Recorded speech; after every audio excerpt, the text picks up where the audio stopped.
Sign దగ్గర పడేది కదా, సగం పీరియడ్ అయిపోయింది. ఇక ఏమున్నాయి అడగాలంటే మనం చూసినాం కదా, ప్రభుత్వాలు మారుతున్నాయి.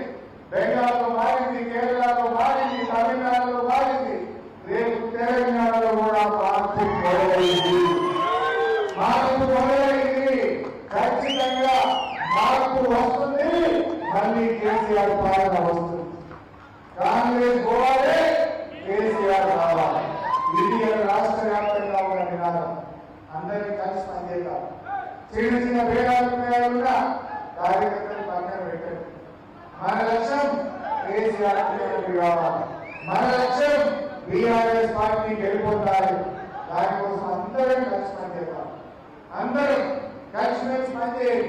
ప్రజలు సిద్ధంగా ఉన్నారు, మనం తయారు కావాలి. ఇప్పుడు మీరందరూ పోలింగ్ బూత్ ఏజెంట్లు పెట్టుకున్నారు. మనం ఆ పోలింగ్ బూత్ ఏజెంట్లు ఎస్ఐఏ సర్వే జరుగుతూ ఉంది. ఎస్ఐఏ సర్వేలో ఓట్లు తీసేసే ప్రక్రియ జరుగుతూ ఉంది. మన బీఆర్ఎస్ కార్యకర్తలు, బీఆర్ఎస్ అభిమానులు, బీఆర్ఎస్ కుటుంబ సభ్యులు ఓట్లు పోకుండా మీరు జాగ్రత్త పడాలి. ఎవరికైనా కొత్తగా మన ఇళ్లలో 18 ఏళ్ళు వస్తే ఆ పిల్లలకు ఓట్లు రాయించాలి. ముఖ్యంగా గ్రామ కమిటీ అధ్యక్షులు కానీ, పోలింగ్ బూత్ ఏజెంట్లు కానీ మీరు ఎంత క్రియాశీలకంగా ఉంటే బీఆర్ఎస్ గెలుపు అంత సులువైంది. నిన్న ఉండొచ్చు పోలింగ్ ఏజెంట్లు కూడా. మన మల్లన్న గారు ప్రతి బూత్ పోలింగ్ ఏజెంట్ పెట్టి పార్టీ ఆఫీసులో లిస్టింగ్ చేయండి. ఆ పోలింగ్ ఏజెంట్లు మీ యొక్క పోలింగ్ ఆఫీసర్ ఖర్చులో ఉండి మన కార్యకర్తలు, బీఆర్ఎస్ అభిమానులు, బీఆర్ఎస్ ప్రేమికులు వాళ్ళ ఓట్లు పోకుండా చూసుకోవాలి. వాళ్ళ ఇళ్లలో ఎవరైనా ఓటు లేకపోతే కూడా రాయించి మన కార్యకర్తలను, మన పార్టీ అభిమానుల ఓట్లు మనం కాపాడుకోవాలి. ఇప్పుడు నిర్లక్ష్యం చేస్తే నేను ఇబ్బంది పడతాం. ముఖ్యంగా పోలింగ్ బూత్ ఏజెంట్ల మీద, గ్రామ శాఖ అధ్యక్షుల మీద మీకు గురుతరమైన బాధ్యత ఉంటుంది. మీరు జాగ్రత్తగా పనిచేయండి. పోలింగ్ బూత్ ఏజెంట్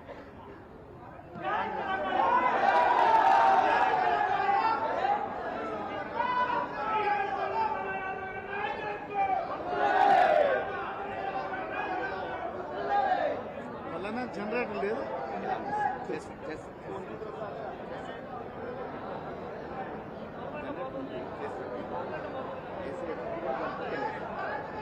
ఏసీ ఎప్పుడు కూడా సరిపోతలేదు. అంటే జనాలు ఎక్కువ ఉన్నాం కదా.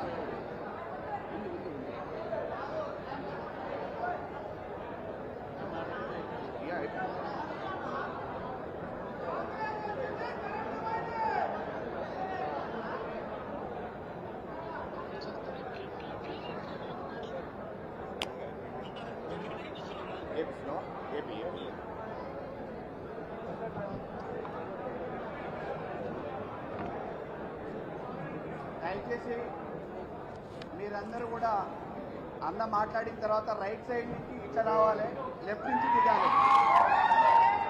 మళ్ళీ ఇట్లా రావద్దు, ఇట్లా రావాలి, ఇట్లా పోవాలి. ప్లీజ్ అయిపోయింది బాబా. సో ఈరోజు ఆ ఎస్ఐఏ సర్వే కూడా మన కార్యకర్తలు జాగ్రత్తగా చేసుకోవాలి. బహుశా మీరందరూ పేపర్లో చూస్తుంటారు. మన కేసీఆర్ గారు కమిటీలు రద్దు చేస్తూ కొత్త సభ్యత్వ కార్యక్రమాన్ని కూడా చేసుకోవాలని పార్టీ నిర్ణయించింది. ఆన్లైన్ సభ్యత్వం ఉంటుంది, ఆఫ్లైన్ ఎప్పటిలాగా రాష్ట్రీయ సభ్యత్వం కూడా ఉంటుంది. దానికి కూడా కార్యక్రమాలు సిద్ధం కావాలి. ఈ సభ్యత్వ నమోదు కార్యక్రమంలో కూడా పెద్ద ఎత్తున పార్టీలో సభ్యత్వం నమోదు చేస్తూ, కొత్త గ్రామ కమిటీ వేస్తూ, పార్టీకి కొత్త జవసత్వాలు వచ్చే విధంగా కార్యకర్తలందరూ కూడా కృషి చేయండి. 2 ముఖ్యమైన కార్యక్రమాలు ఇవాళ మీ మీద ఉన్నాయి. ఒకటి ఎస్ఐఏ సర్వేలో మన పార్టీ ఓట్లు పోకుండా చూసుకోవాలి, మన పార్టీ ఓట్లు నమోదయ్యే విధంగా చూసుకోవాలి. రెండవది పార్టీ సభ్యత్వ నమోదు కార్యక్రమంలో కూడా మీరందరూ కూడా క్రియాశీలంగా పాల్గొని పార్టీని బలోపేతం చేసుకునే దిశగా మీరు గట్టిగా ముందుకు సాగాలి. ఇంకొక విషయం, ఎక్కడ అధైర్యం అవసరం లేదు. పోయినసారి సర్పంచ్ మనమే, కౌన్సిలర్ మనమే, జిల్లా పరిషత్ మనమే. అయినా కాంగ్రెస్ గాలి ప్రచారంతో 6 గ్యారెంటీల బోగస్ హామీలతో ప్రజలు నమ్మి వారు ఓటు వేసింది. ఇప్పుడు మనకు ప్రజలు ఉన్నారు, ప్రజలు మన వైపు ఉన్నారు.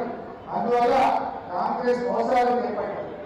ఈ వంద కళాల దగ్గరికి వెళ్ళండి, ఎక్కడ తలుపు పెట్టినా పోరాటం చేయండి, ఎక్కడ మిల్లులలో వడ్లు తీసుకోకపోయినా రైతుల పక్షాన ప్రశ్నించండి, రైతులకు అండగా ఉండండి.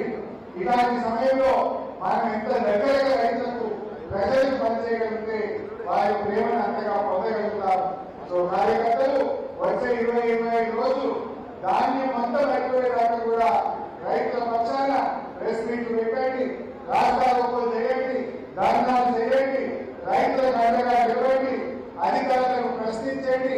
ఎక్కడైనా మిల్లులలో తలుపు పెడితే పోయి మిల్లు వాళ్ళతో పోరాడి రైతులకు మద్దతుగా నిలవాలని చెప్పి కార్యకర్తలందరికీ కూడా పిలుపునిస్తూ జై తెలంగాణ. దయచేసి కూర్చోండి. అలా మీరు ఇష్టపడలేదు మరి టైం ఇస్తారు రావాలని ఎప్పటి తీరాల అంటే బాబాయ్ అరే